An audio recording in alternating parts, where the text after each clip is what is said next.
All right, here's a update for our winter garden here in almost the middle of October. So some lessons learned, some things working, some things not working. But let's take a look at the north end of the yard here. Basically what we have are two raised garden beds. And I put these together as kind of an experimentation of putting together a raised bed. And there was some space here along the fence that was unused, and I thought, well, this might be a good place to add things. So one of the things you'll notice with these raised beds here is that, well, it's about 4 o'clock here in the afternoon, but they're both in shade. Now, one of the things that we kind of didn't take into account that as of all the way up to August, the sun would hit this whole side of the fence. It would get full sun for a number of hours. But now that the seasons are changing, this side of the yard is all in shades. So if you see here some of the things we've planted, and they're fall vegetables, some kale, some Brussels sprouts and stuff like that, well, they haven't really changed in size. They're not getting the sun. They're not growing. So first lesson learned, anything here on this side of the garden, of the yard, should be done for like for spring, summer, because this area gets sun.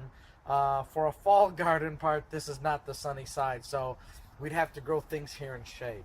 And the other thing I did is kind of learning about the wood. So if you'll notice, like the first board here, you can see that it's rained recently, and it's got some moisture on the wood. It's basically untreated wood.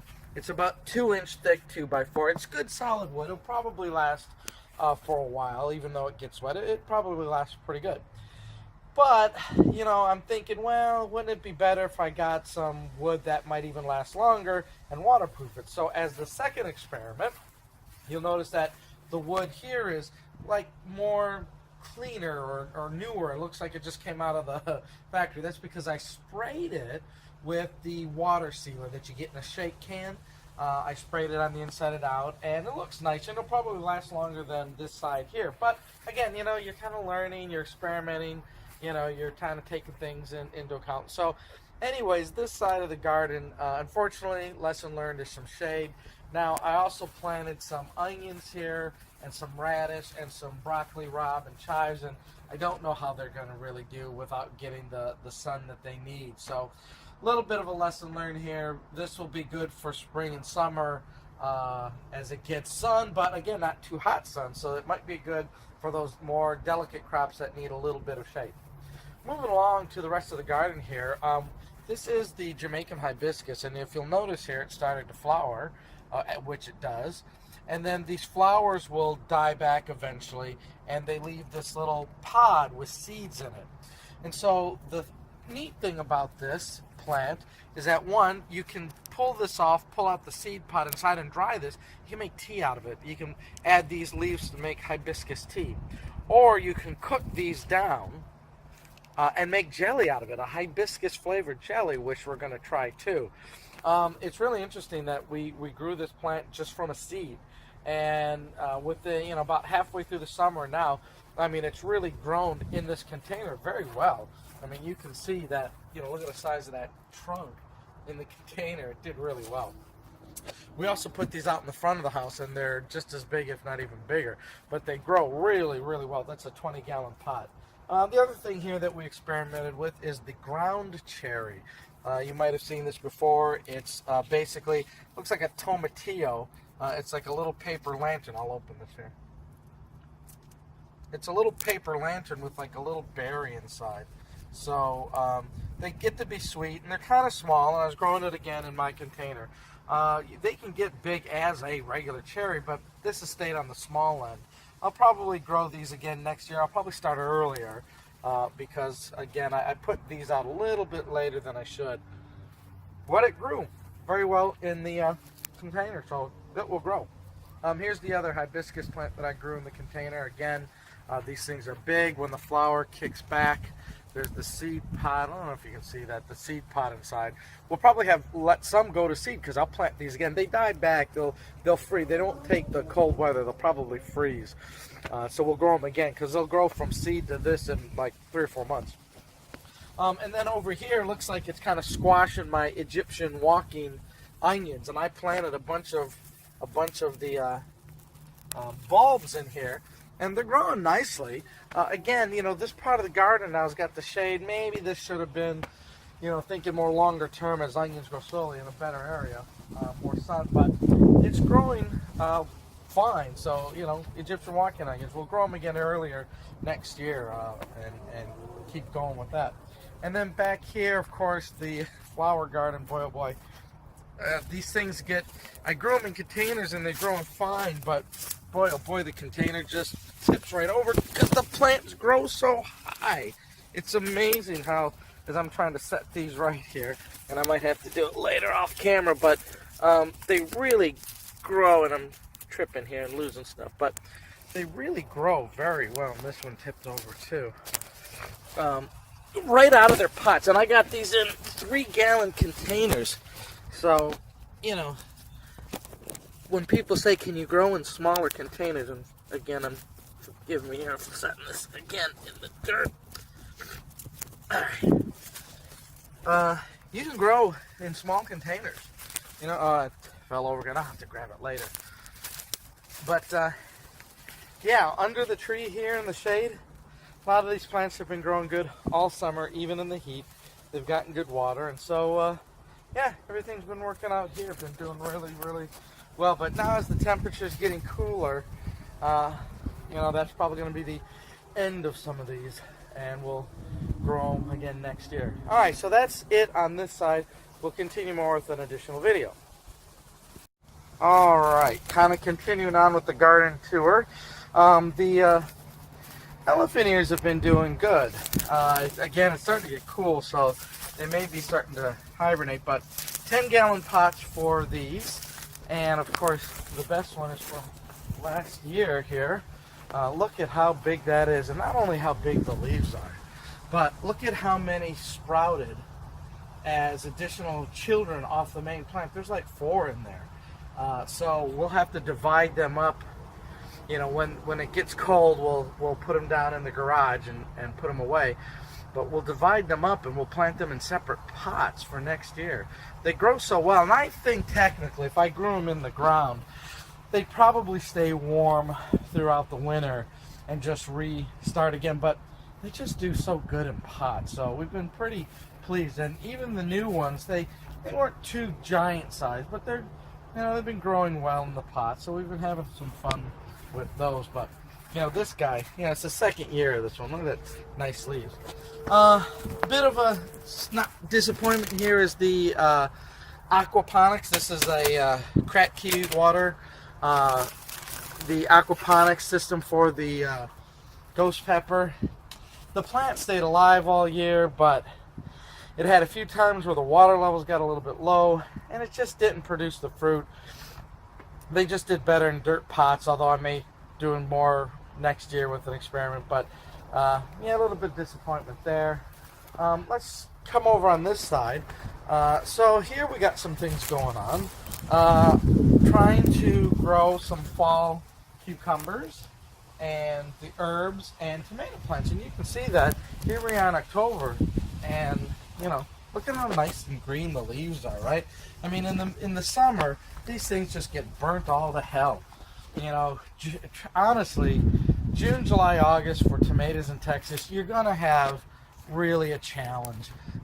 Whether you put it in shade or partial sun or direct sun, it just burns up. And now that the temperatures here are cooler, you know, that's when they grow well. And so we planted some of them, you'll see in the other area there in August, trying to think, hey, let's get the fall garden in there. But August is still hot, and with the direct sun, it still burns them up. It's really, really tough. So spring and fall. Here's some basil that's growing well, and the mint. This is a red leaf sorrel.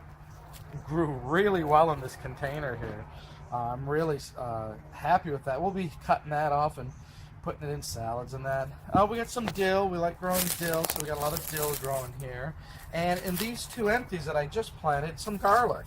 Now, damn squirrels tend to come in here and try to bury the acorns, but I planted some garlic there, giant Russian in this one, and Sicilian silver skin.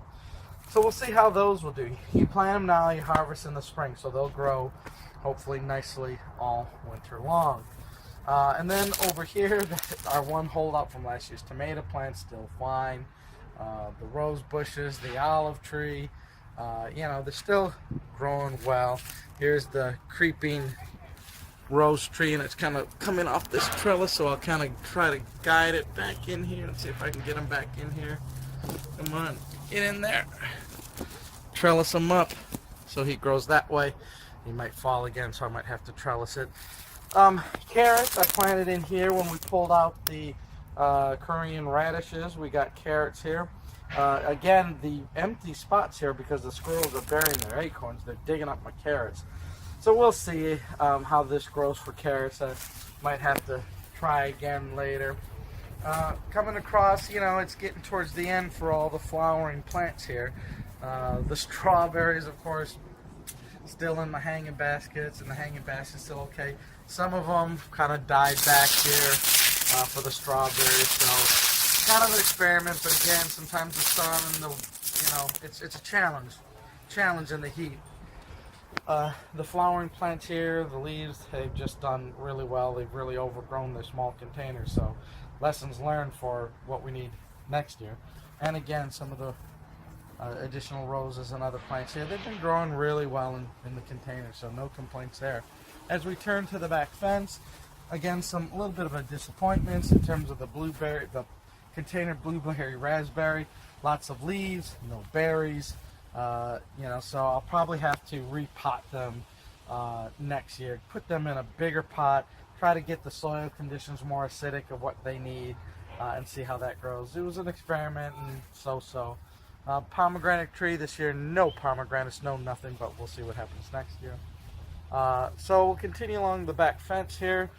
Now that the weather's cooled off, right, the eggplants are growing, so there's some eggplants still, white eggplants.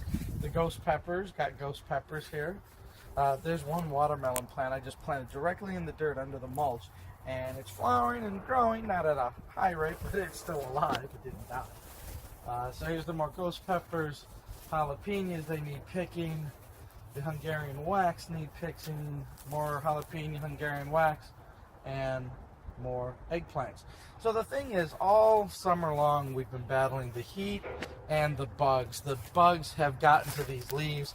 They ate them to death. I think it's the Japanese flea beetle or something like that. I don't know what the hell they were, but they did a number on the leaves and really stunted their growth, if you ask me. The peppers have done well in the containers, but again, this side gets constant sun. It gets too much sun, and we did shade cloth in the summer, and I took it off once it got into about middle of August, beginning of September. Just let the sun hit it now because it's a cooler weather, but still this side gets so much sun that it's almost we need some filtering trees or something like what the other side gets, because it's partial shade, and I think that helps. That big tree there creates a microclimate for that side. So things that need sun, but too much Texas sun is a bad thing.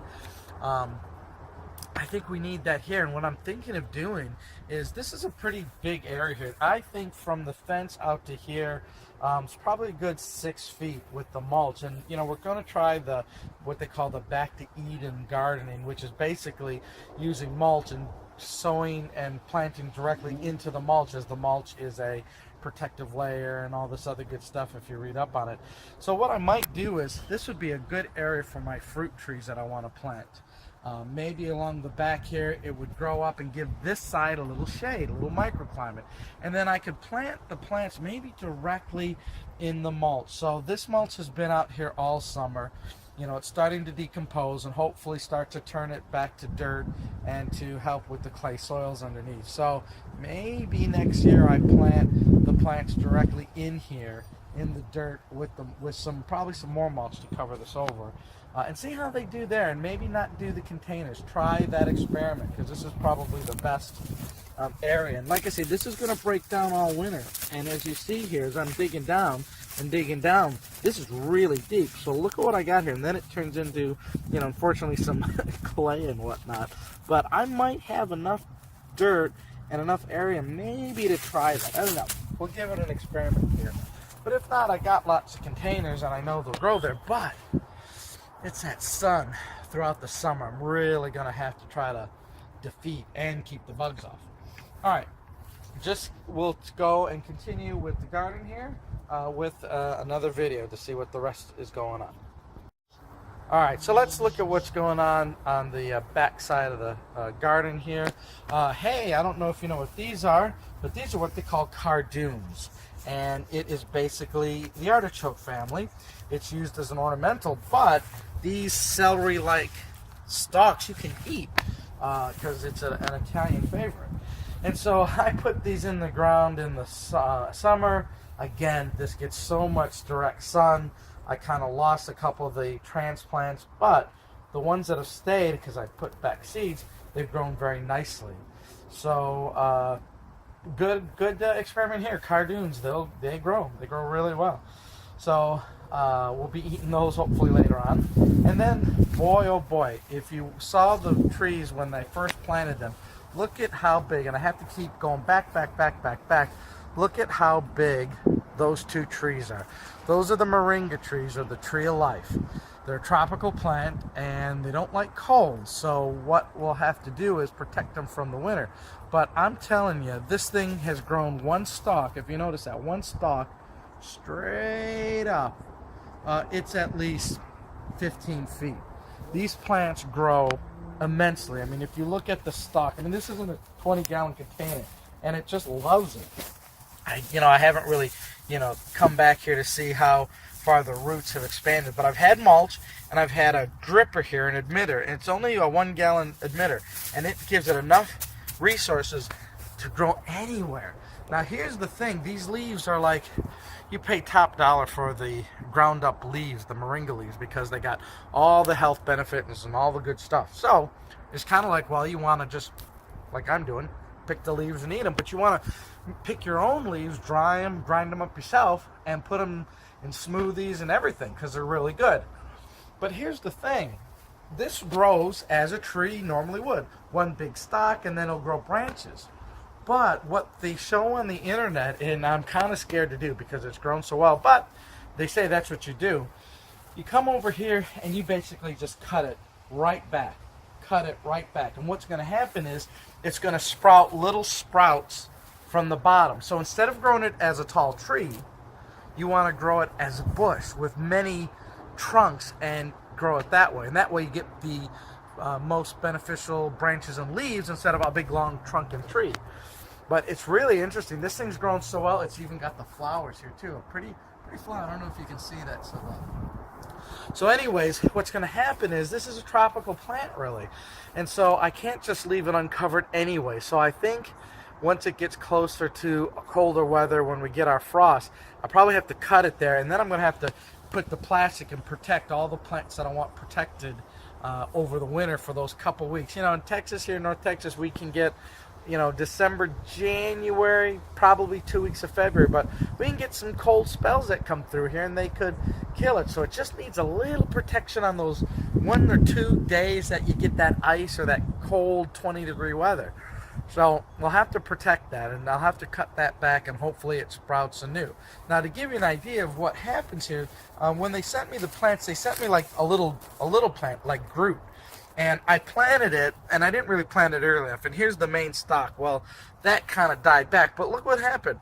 Right from that main stalk that really died is a little one, a little Groot, right? So basically that kind of tells me that once the main stalk is dead or you cut that back, the roots inside will start growing new plants. And so it should happen with those there.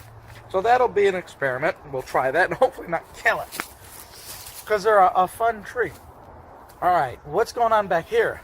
Tomato plants. These are the ones that I put in the ground from seed, and I started them indoors.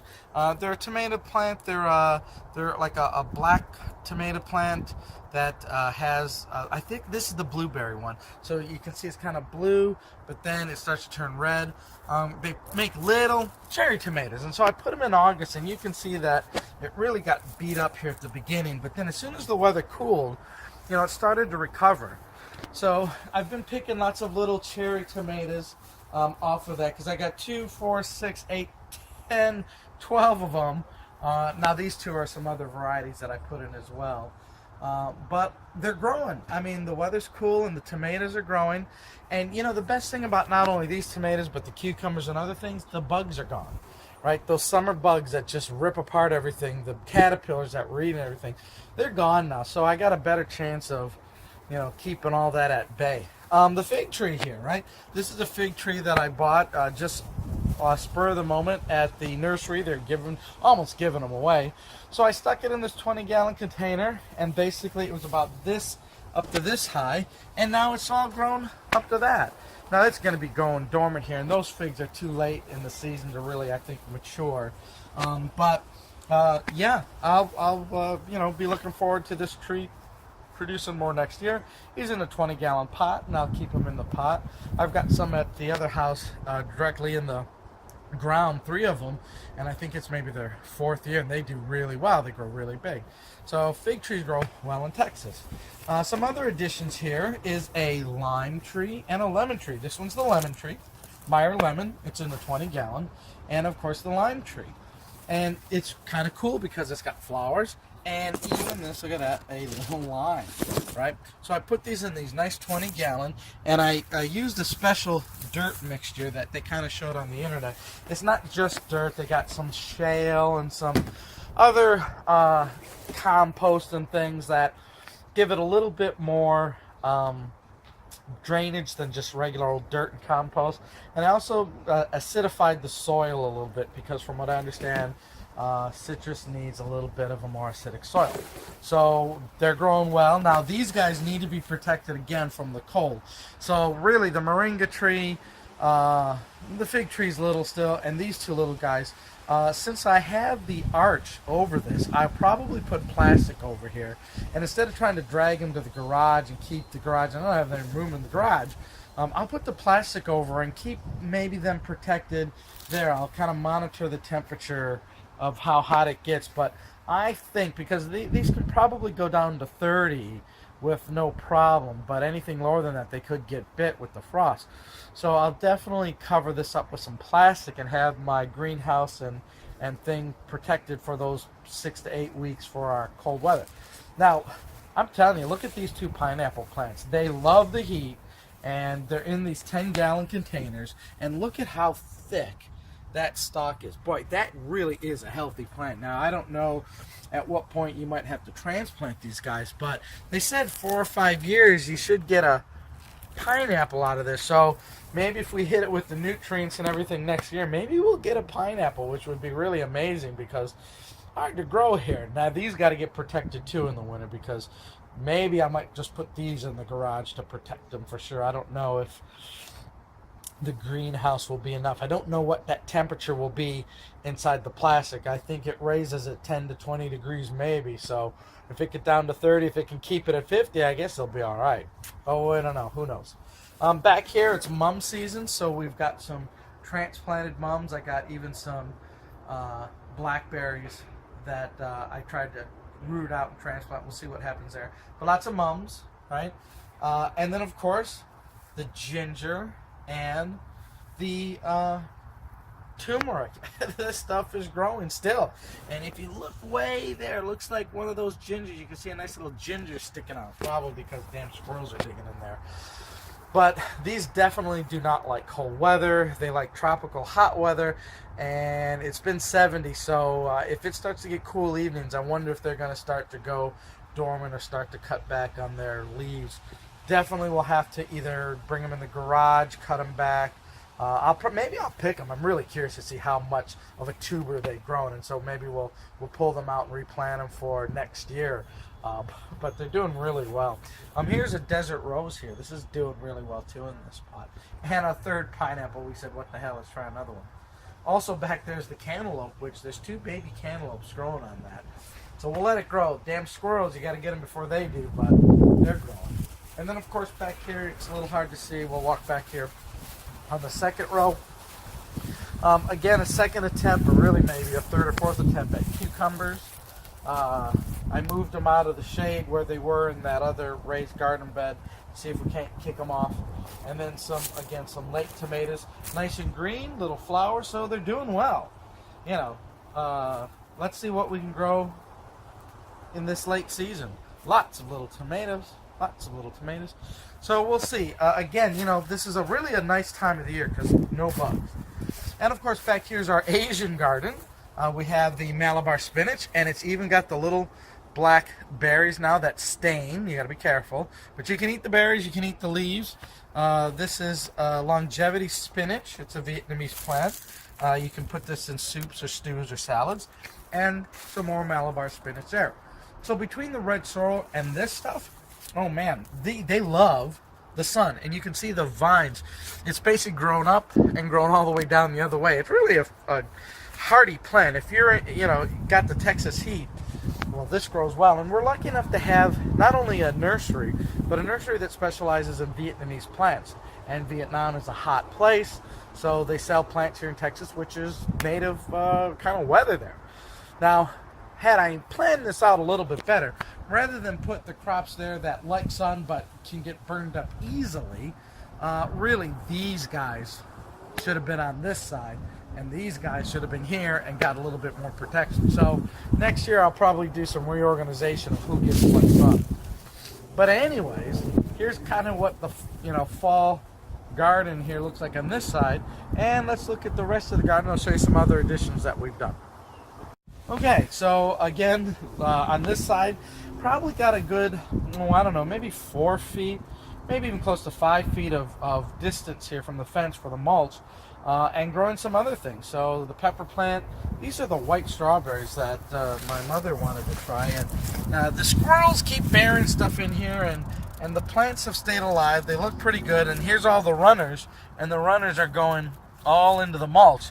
You know, I should let them go and see if they root themselves and just grow there. This container was just, I needed a place to put them, and I put them here, and they've grown, but I really need to come up with a better, I think, strawberry area, more of a permanent fixture. This, believe it or not, they call it a popcorn plant. And again, squirrels are getting in here and digging, but it's a popcorn plant, and this is really kind of getting big now, and it's kind of falling over. I might need to really stake this. But if you pinch off the leaf and rub it and smell it, it smells like the movie theater. It smells like buttered popcorn. I mean, just rub this in your hand and smell it. Wow, that's popcorn all the way. If you close your eyes and say, what do I got in my hand? You'd say, well, you've obviously just popped popcorn. Nope, it's this plant. So I don't know if it can last the winter. I don't know if it's cold hardy. I planted it from seeds, but it loves this little plant. The little pot growing right in it real well. Here in growing, and it's been growing all summer, is the cherry. It's a Barbados cherry, and it actually will grow little cherry fruits. Again, I put it in this container here, and it's grown, but it's grown bigger branches and all that, but I think it really needs a bigger pot or even in the ground. But you got to be careful because it doesn't like the cold. I got to protect that from the winter. I got 2 of them. I got that one here and this one here, and they've grown well, but they say once they get into ground or a better condition, they really take off. Here's another little lonely cucumber. We'll see what it can do. Another little old tomato plant that has got hit from the heat. And here's another popcorn plant. And again, the dang squirrels, they love coming in here. So I might have to stake this up. How are the peppers doing? Well, you can see I need to pick all these red serrano peppers. And the habaneros have turned a nice red too. They need picking. I've had a whole harvest of them. I'm going to try to keep this plant for next year. I'm going to cut it back, see if it won't grow. Because just like these ghost peppers here, I can cut them back, and they'll grow off the main stems here next year too. So done really, really well with the peppers. Of anything I've grown, the peppers have really done the best. And they can withstand the heat. But on this side, they get even too a bit of a shade because of this tree right above it. the shade, the sun comes in filtered, so this tree creates a microclimate. Now I got to make sure that these branches don't come over too far. I might have to have somebody lop off a branch or two because I don't want too much shade and I don't want them to come over too far. They need a little trimming. But it does offer some nice shade for plants on this side. There's some mums here that we put in. Seem to be doing okay. And then what we've changed here, hey, where are the blackberries gone? Well, as you'll notice, I'll come back over here. You know, we had blackberries in containers and they grew fine, you know, in these containers. They grew fine, but it's really not optimal. If you're going to grow blackberries or anything, you're going to need some sort of better structure. So I basically cleaned them all out and created these two new beds. Now the other beds you've noticed over there that we showed you are 12 inches high, and that's for vegetables, and you figure if you got root vegetables or something you need some depth. But for these, you know, the blackberries don't need deep roots. They kind of go across the top really, but I wanted a little some depth, so we got these are the 8-inch high beds that I created. And I basically transplanted them out of the pot into here. These here are the thornless. These here got thorns. And then I put a whole bunch of mulch around here because it's the damn grass is like a weed. Basically, this grass isn't a grass. It's a weed in Texas. But anyways, I transplanted out and I kind of staked them up. And they seem to have survived the transplant. They didn't all die. This one, look at this. It's even got some fall berries. That one needs picking right there. Look at that. Almost missed that one. I'm going to eat that one. But these new blackberry plants, they're different because they don't just grow and make berries in May. They're almost, you know, all summer, late fall too. And they also grow, they'll have more flowers on the second year, on the first and second year's stalk. So we'll see what they do here. Hopefully they'll survive. So far, so good in the transplant. Now here, as I was taking them out of the pot, the branch snapped, so I cut it and cut it. So hopefully the roots are still alive and they'll produce more stalks from that. But if not, I mean, I do got, this is a 8-foot by 3-foot wide.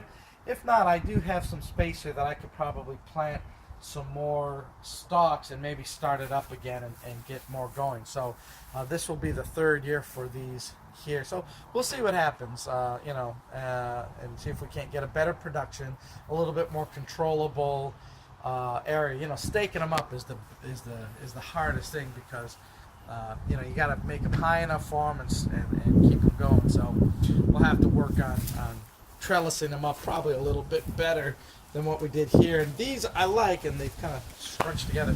I like those, but they got the thorns, and boy, you just get jabbed all the time. I should have just got all thornless, but at the time they were new varieties and they had thorns, so I didn't have a choice. And now finally on this part of the garden, you'll see here, this is the potato garden. So I'm telling you here, this is the sweet potatoes. And you can see that it's nothing but a whole wall and fence of sweet potato vines. I mean, they have been growing in these, I think they're about 15 to 20 gallon plastic containers. They've been getting lots of sun, so much sun that you can see that it kind of, you know, gets white here. That sun bleaches it out. But I'm really curious. Oh my God, look at that. Look at that. I'm going to cover that back up because that's really exciting to see that. Yeah, how are the... Oh, there's another tuber poking out. I'm really curious on how well the sweet potatoes do in these containers. They've been in the ground since May, and basically the leaves are green, and it's only when the leaves start to turn yellow and die back is when you know it's time to pick your sweet potatoes. So I'm thinking for Thanksgiving this year we're going to have our homegrown sweet potatoes. So what's in these containers? I don't know. We're going to have the big unveiling and we'll see what happens there, but I don't want to pull them out now because the leaves are still green, it's still warm, and they're still growing, so no need. And then of course over here is the Jerusalem artichokes or sunchokes. They have been growing well in these containers. I had to cut some of them back. They got so tall and they fell over, so I cut them back, which maybe I shouldn't have really done, but I should have maybe stocked them up a little bit more. But again, just like the sweet potatoes, you basically harvest these in October, November. Basically, when the first frost hits, that will, they'll die back, and then they actually get nuttier, I guess, when they die back, and you have the first cold frost days, and you can pull them out like potatoes. But what I'll do is I will, whatever's in here, however many pounds or ounces, whatever we get, I'll put them back in, so next year we will grow some more. They basically are, drought tolerant, and they love the heat. So this whole thing here, these sweet potatoes and the sunchokes, they love the heat, they love the drought. They basically can survive through anything.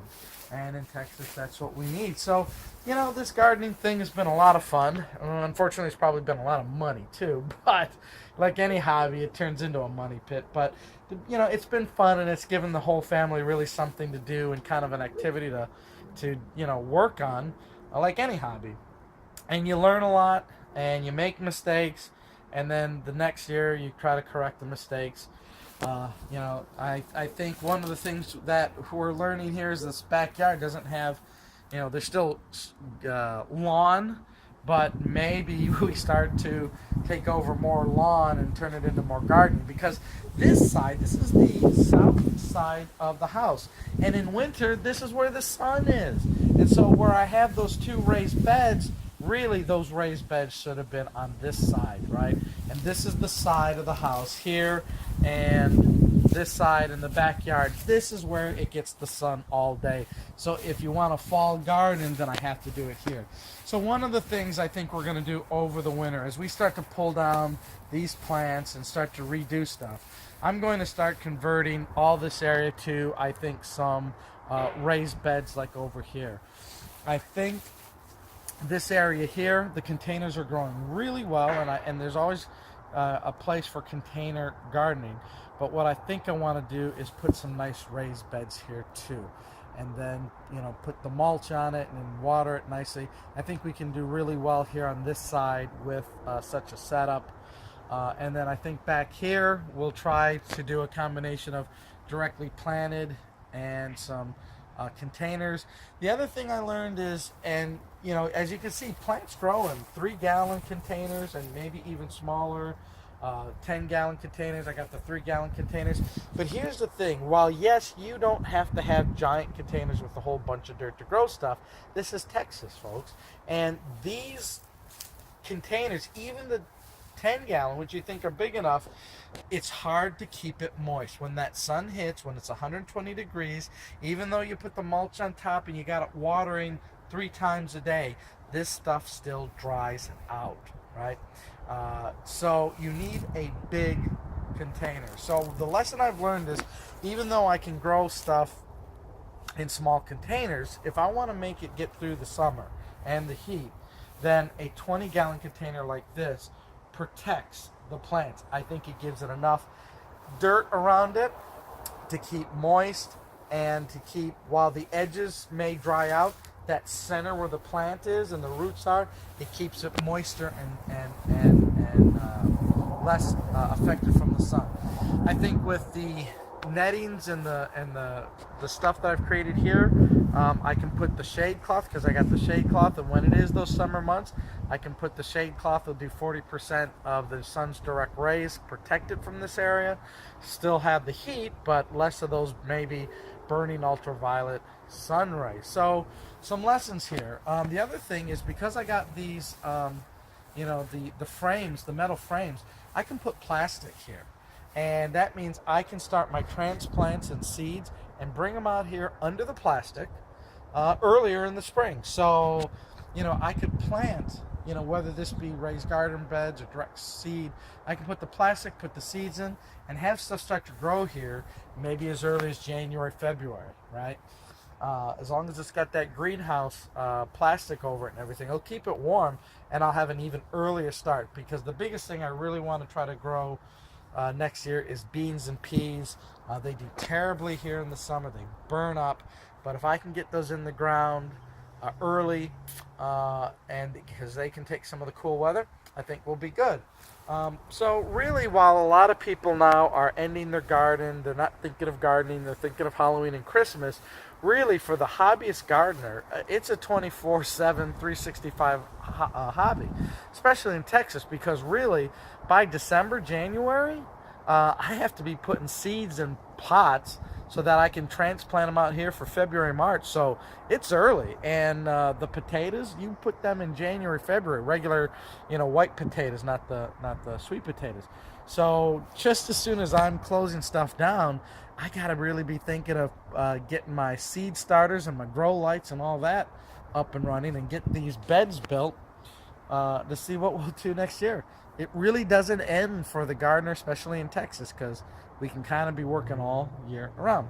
So anyways, folks, this is the fall update, and you can see that, here we are, October, middle October.